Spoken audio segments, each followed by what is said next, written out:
Et si le vison était le chaînon manquant entre la chauve-souris et l'homme dans l'épidémie de Covid?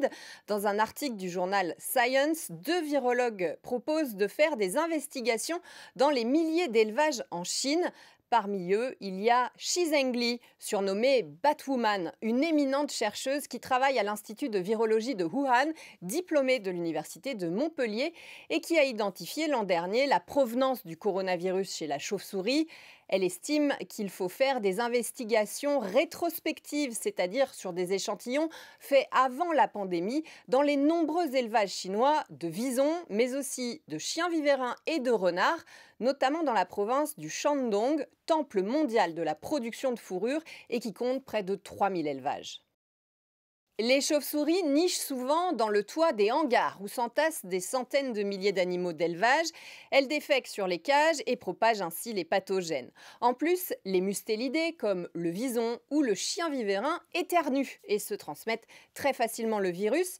Ils peuvent aussi le transmettre aux hommes et c'est d'ailleurs pour ça qu'il y a eu des abattages massifs dans les élevages de visons européens. S'ils sont élevés pour leur fourrure, leur viande était aussi consommée sur le marché de Wuhan, point de départ de l'épidémie en Chine. Ces élevages avaient déjà été des lieux de contamination de précédentes maladies, comme avec la grippe H5N1 en 2016. Mais les investigations se sont peu penchées sur leur cas.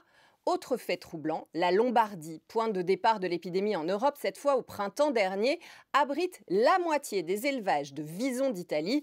Mais une coïncidence n'est pas un fait scientifique, il faudrait donc en avoir le cœur net. Après avoir traîné des pieds, la Chine vient finalement d'accepter la visite des enquêteurs de l'OMS, l'Organisation mondiale de la santé, pour trouver l'origine de la pandémie de Covid-19. Ils doivent arriver sur place jeudi, mais dans un cadre très réglementé. Aujourd'hui, même les travaux des chercheurs chinois doivent passer par les filtres d'un comité de propagande, semant ainsi le doute dans la communauté scientifique.